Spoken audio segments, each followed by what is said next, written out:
for another session of worship. God, thank you for allowing us to come before your throne. God, I pray that you would take every word and that you would anoint it and that you would do what only you can do. That you would divide it up 100 different ways to touch every heart and every spot and every heart, God. God, I pray that this would change us from the inside out. God, that it would change our lives and help us to be who you want us to be. In Jesus' name.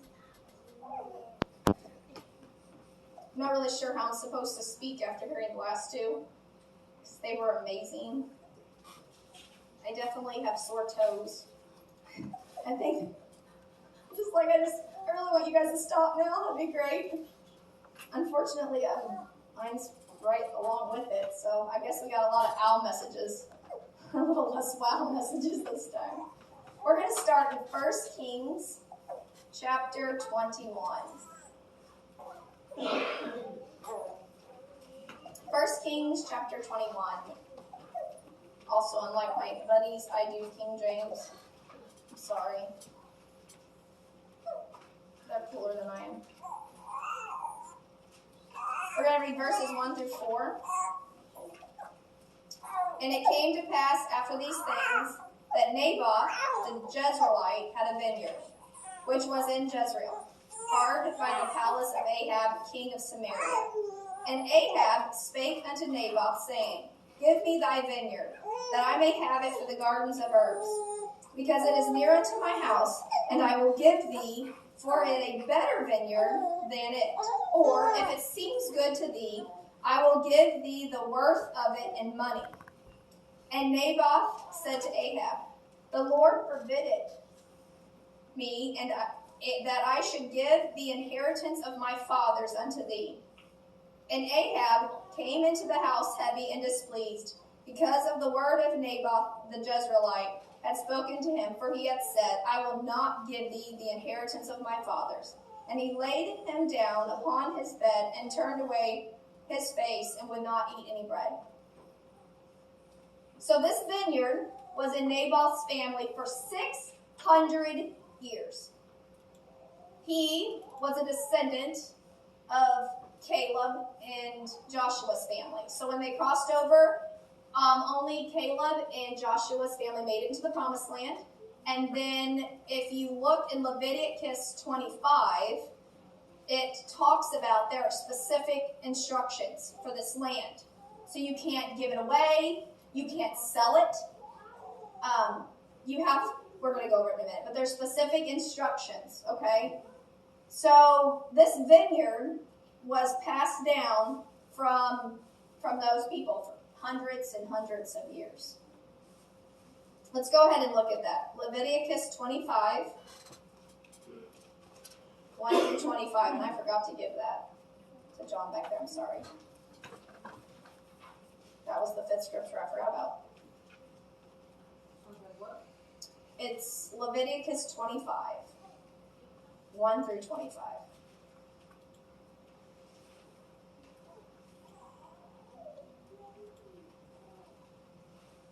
And the Lord spake unto Moses in Mount Sinai, saying, Speak unto the children of Israel, and say unto them, When ye come into the land which I give you, then shall the land keep a Sabbath unto the Lord. 6 years shalt thou sow thy field, and 6 years thou shalt prune thy vineyard, and gather in the fruit thereof. But in the 7th year shall be a Sabbath of rest unto the land, and the Sabbath of the Lord, that shall neither sow thy field nor prune thy vineyard, that which grows of its own accord of thy harvest, and thou shalt not reap, neither gather the grapes of the vine undressed, for it is the year of rest. So first thing he told him is we have to rest on it, okay? So just like we have 6 days of work and 1 day of rest, so does the land. All right, I want to scroll down because I'm not reading 25 verses or you guys will kill me. I should have marked this. I am so sorry. All right, go down to verse 14. And if thou sell aught unto thy neighbors, or buyest unto the neighbor's hand, ye shall not oppress one another. According to the number of years after the Jubilee, shall buy of the neighbor, and according unto the number of the years of the fruits ye shall sell unto them. So basically meaning like if you have to sell some to your neighbors of the fruit, you can do that, but only on the years where you are gathering, okay? So then it tells them that not only are you allowed to gather your fruit and sell it, but you have to only do it at certain times. So there were specific rules, and Naboth knew that. He knew that if he was going to keep this land, there were specific rules that he had to do. So go down to verse 23. The land shall not be sold forever. So did he say for a generation? Did he say for 2 generations? 3? Forever. Forever. The land shall not be sold forever. For the land is mine, for ye are strangers and sojourners with me. And in the land of your possession ye shall grant a redemption for the land. If thy brother be waxen poor, and hath sold away some of his possession, and if any of his kin come to redeem it, then shall he redeem which his brothers have sold.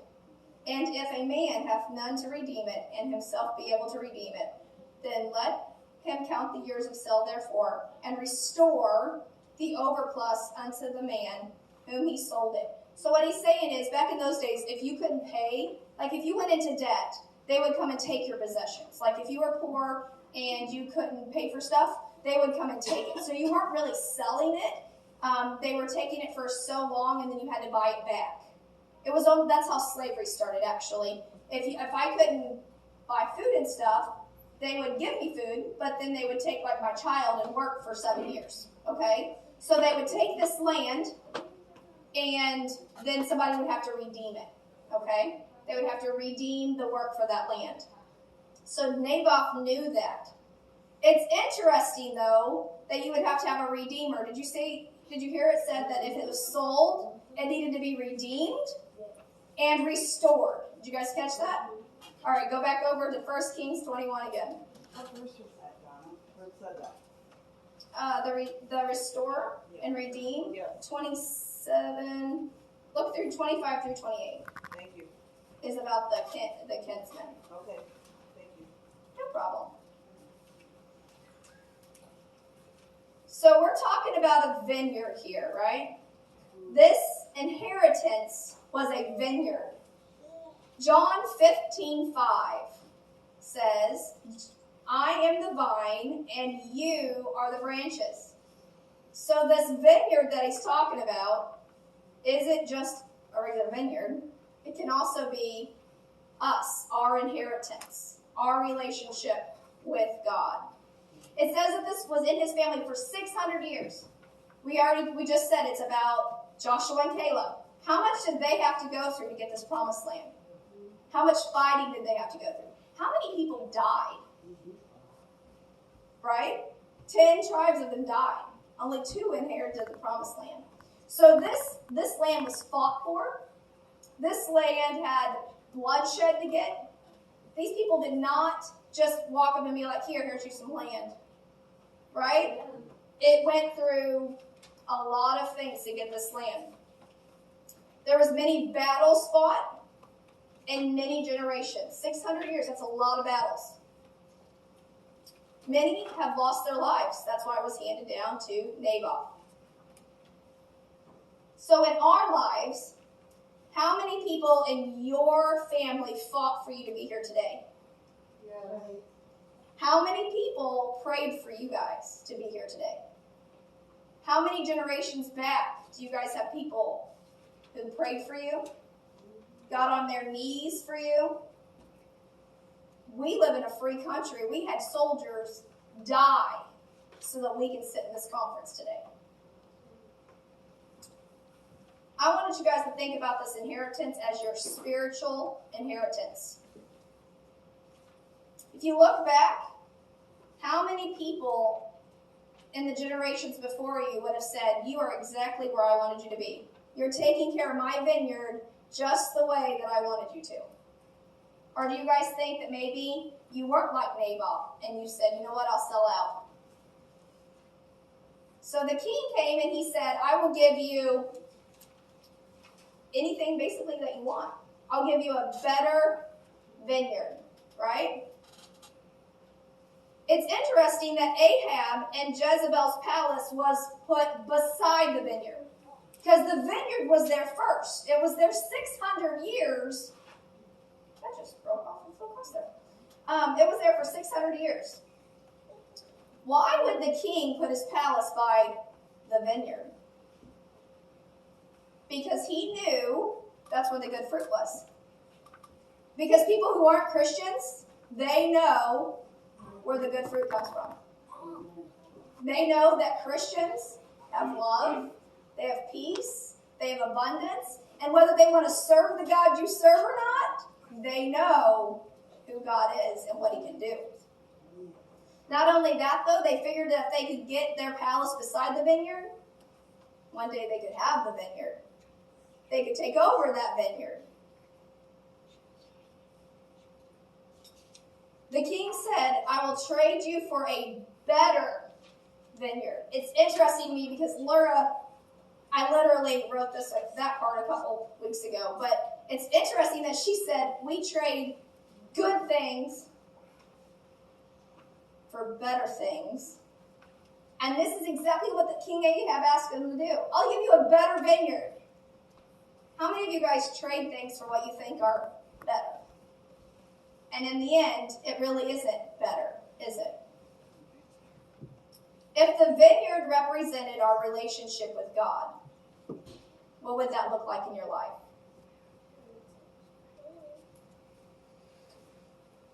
This world wants our vineyard, just like Ahab did.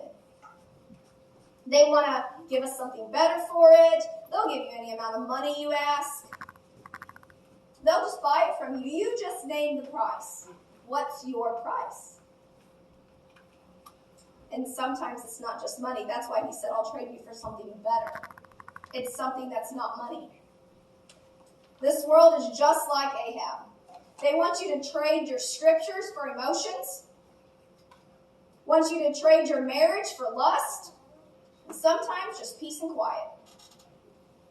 I've heard a woman say, I got a divorce because I was tired of fighting and I wanted my peace and quiet. I don't think that's a very good trade. She thought it was better. She's not in her church, so I thought I should make that clear. The world wants you to trade your relationship with God with relationship with others. When you're going through something, who do you call? Do you call God first? I mean, we're in this conference, so we're all going to say God first, right? Who do you really call first? Who do you really text? This world wants to tell you, you should probably not tithe because you can't afford it. How many of you guys have heard that?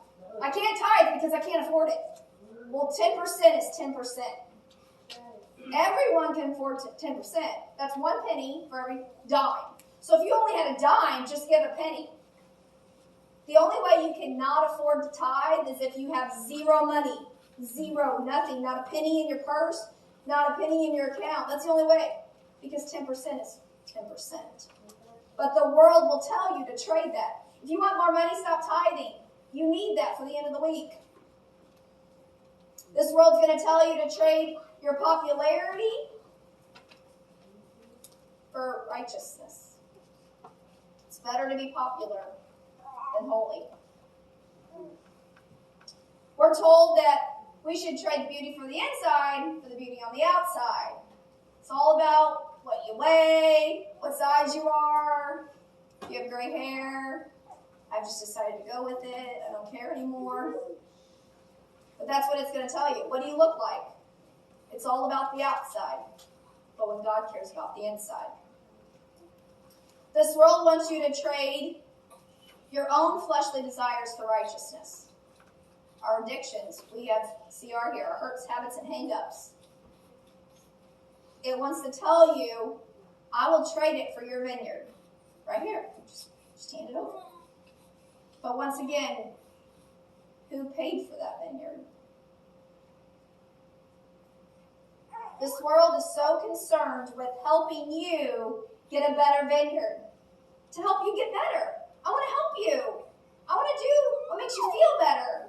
I want to do what makes your life easier. But all it's trying to do is trade you for who you are in God.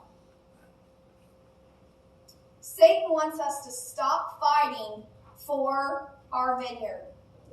Just give it up. So what happens when we sell out? What happens when we say, we're done fighting it? There's just things in my life that I don't want to fight about. I just want to give it up. I want you guys to turn to Genesis 26. Genesis 26:15.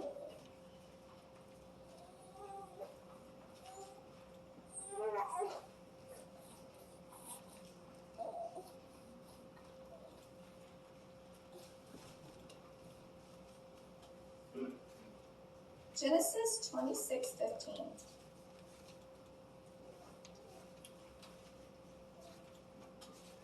For all the wells which his father's servants had digged, and I can't hardly say that, the teacher in me, whoa. For all the wells which the father's servants had digged in the days of Abraham his father, the Philistines had stopped them, and filled them with earth. And Abimelech said unto Isaac, Go from us, for thou art much mightier than we. And Isaac departed thence, and pitched his tent in the valley of Gerar, and dwelt there.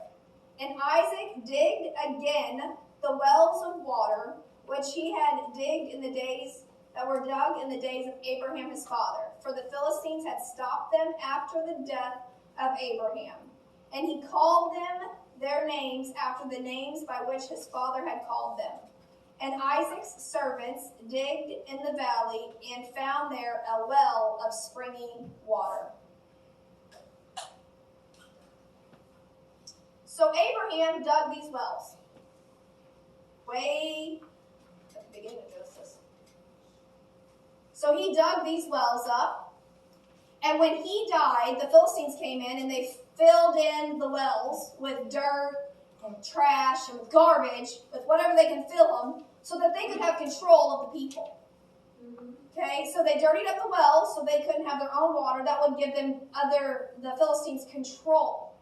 Okay, now Abraham had how many sons? A lot of grandchildren. Huh? Many sons. We should do the song. So why wasn't anybody protecting these wells? Why, when Abraham died, did the Philistines just go in and just fill in all the wells? Because the people sold out. They just let it happen. They didn't do anything about it. We've had family, people in our lives, friends, putting in time and effort, digging wells for us, making sure that we have a spiritual foundation. And then when they pass away, we're like, well, they're not here anymore, so I quit. Just going to sell out. I'm just going to be done. I don't need to do it anymore. My grandma's not here to tell me what to do. I can't disappoint her anymore because she's not here. And we sell out. Jesus Christ made sure that we were able to drink from that well and have living water. Are we making sure that no one's filling it in with garbage? So after Abraham died, the Philistines took over and stopped up the wells. Abraham's family didn't fight for it. They just let it go. And we, as God's people, have done the same thing.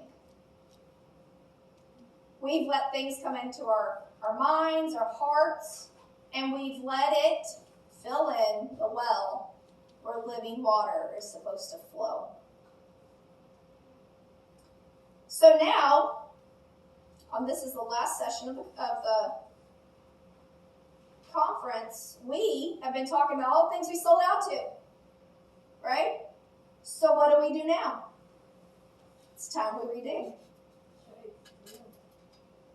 If we need living water from a well that we've filled in or let be filled in, it's time we dig it back, just like Isaac did. You'll find out Jacob did it too. We have to go back also to calling the wells the names they were given. We're going to have to go to the well of righteousness and call it righteousness, not holy rollers. Our relationships have to be godly. I can't just get tired of my husband and move on. I can't just have boyfriend after boyfriend. I can't just sleep with whoever I want. A relationship needs to be based upon the Word of God, and we got to call it as it is. We got to call the well of holiness, holiness. Not just doing what looks good on the outside. Holiness starts on the inside as well. We need to get back to worship as worship and not just making us feel good. That's something that really burns in me. I mean, I love music, but sometimes we sing music and we're like, we're worshiping. No, we're just making ourselves feel good. I want you to worship God and make Him feel good. We have to go back to calling sin, sin. Yes. Too many times. Got to go back to calling sin, sin. Thank you. I can't tell you how many times I get asked about my rainbow. And I'm like, I wear rainbows because of mercy and grace. And they are like, well, I'm not sure I believe that. And I'm like, well, sin is sin. That's what the Word says. But if we don't call it sin, then we can't. How are you supposed to flow with living water if you don't call it what it is? The people around us, our generations after us, our children, our grandchildren, our great-great-grandchildren are going to need living water. And how are they going to drink it if our wells are stopped up? I'm sure when Abraham dug those wells, he didn't think that it would just keep going and going and going. And generation after generation after generation would drink this water. Turn to John 4:4.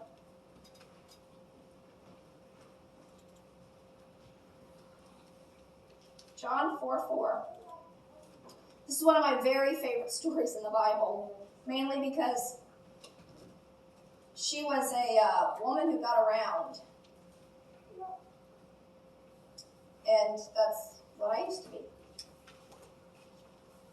She had committed adultery, which I had done.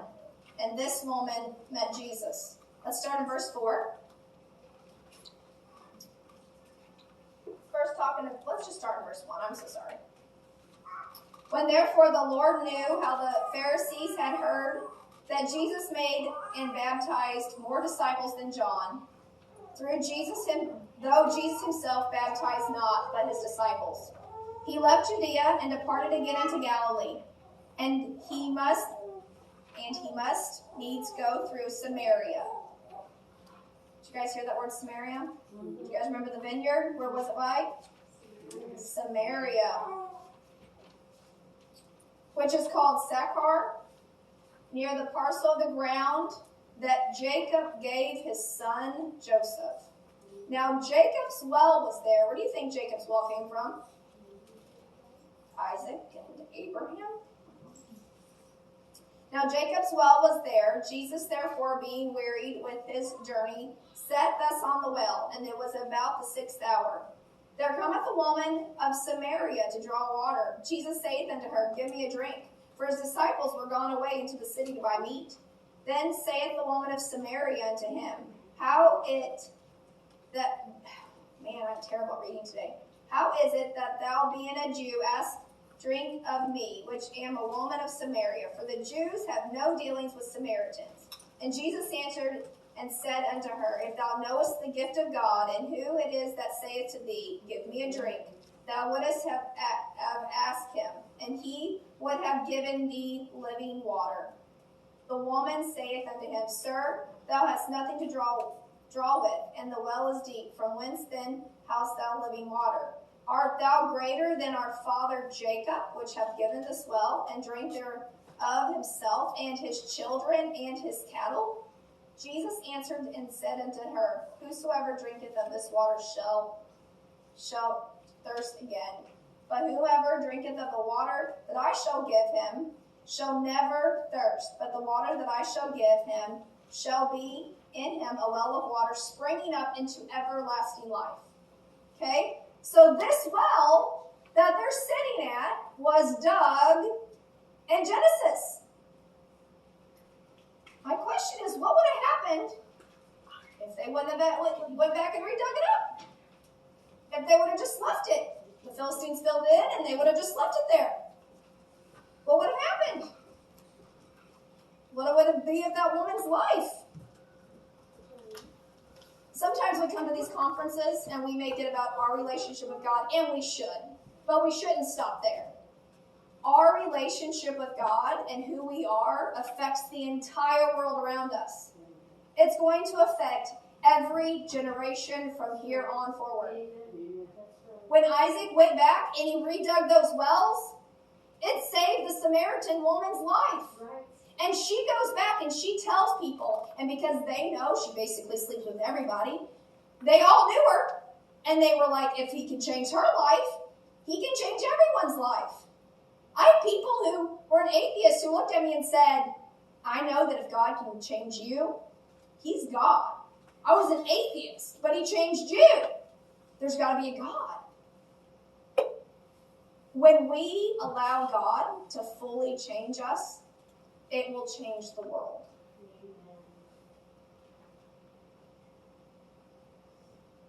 I know that when we came in here, we talked about all the things at first that we traded.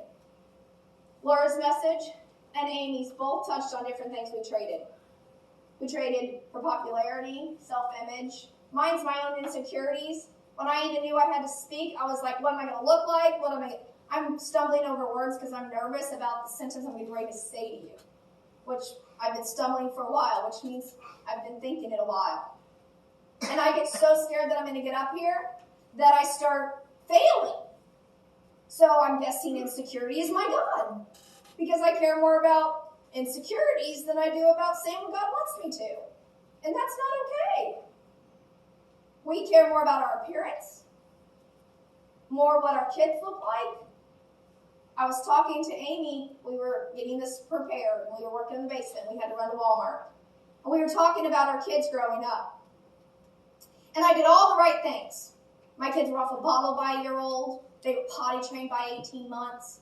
My house was always spotless and the kids weren't dirty. You know why? Because I wanted the appearance. Because I was lesbian and I was having an affair and I was drinking every night. But no one knew those things. It was about appearance. Because people's thoughts meant more to me than what God was telling me to do.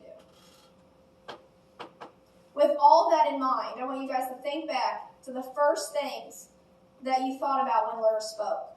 What are the things that you have put between you and God? What are the things that you care more about? What have you put inside that well that stopped up and dirtied the water and will continue to do so for generations? Have you sold your vineyard? Have you given it away and traded up for a better vineyard and found out it's not so good? As those things come to your mind, I know that 5 million people, not really, have asked me, why are there spoons up here? I was listening to a sermon about wells, which actually had nothing to do with this one, which is kind of funny. They kind of cross a little bit. When I'm studying out something, I always look up all the other messages to go with those things. I don't know why. I just listen to them to prepare my mind for it. And a guy was talking about wells, and he used a spoon for an example. And I thought, those spoons that we have downstairs look like shovels. They really do. They're wider than normal spoons, which I thought was kind of odd. But when he talked about it, I thought about these. And I have these out. John, can you put not for sale back up, please? Whatever you've put in your well that dirtied it, we need to dig it again. We need to dig it out so that generations don't have to deal with our mess, with our dirty water, and we need to let it go. It's time we dig the well again. And we do it, not for just our sake, but for every single person that's coming through. So as we sing the song, I want you guys to come forward. pray, ask God, what is it that's left that you need to remove? What is it that stands between me and you, God? And remove it. But that's not all you got to do. You need to pray, you need to worship Him for who He is, and you need to redig that well. Go back to whatever it was that saved you, whatever thought process you had, and get back to the beginning, the basics of that relationship. And then I want you guys to take your spoons home. And when you guys start thinking about all the things you want to put ahead of Him, I want you to think, we got to keep digging it out. Because if you're not careful, you won't put trash in your well, but somebody else will.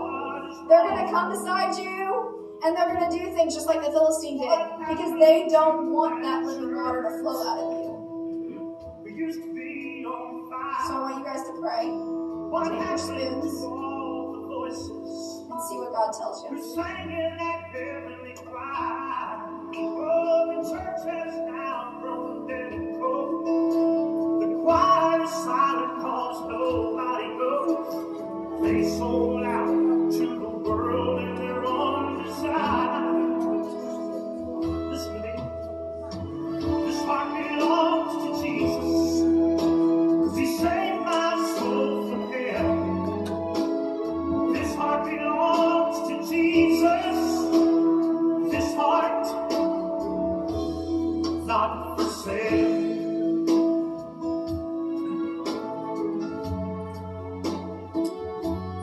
Not for sale. I'm not for sale. No way, no sir. Well, a man from California called a few months ago. He said, boy, with your talent, we can make a lot of dough. I said, thanks for your offer. It all sounds swell. But I belong to Jesus and I'm just not for sale. Not for sale. Not for sale. I'm not for sale. No way, no sir.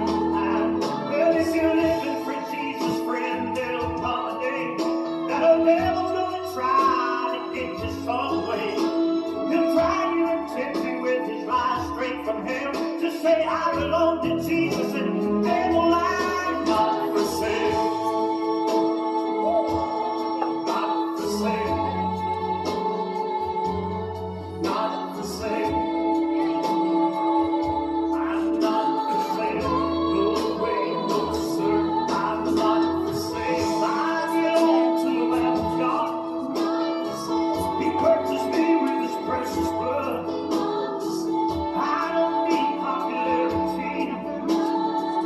I'd rather have what He gave to me. I belong to the King of Kings. He's my hope, He's my joy, He's my everything. I belong to the Lord God Almighty. I belong to the Lord who gave His life for me. I belong to the Lamb of God. He purchased me with His precious blood. I don't need popularity.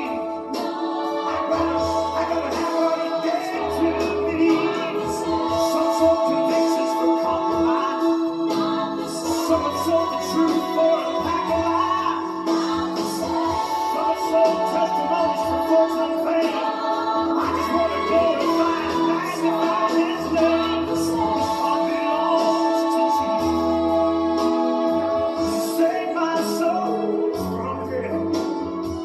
This heart belongs to Jesus. Lord, this heart's not for sale.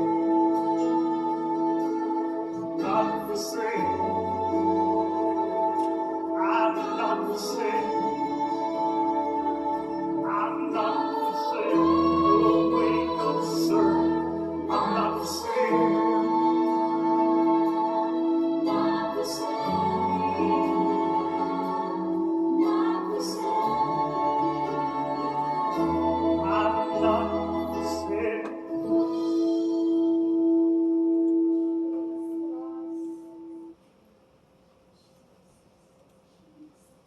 Give myself away.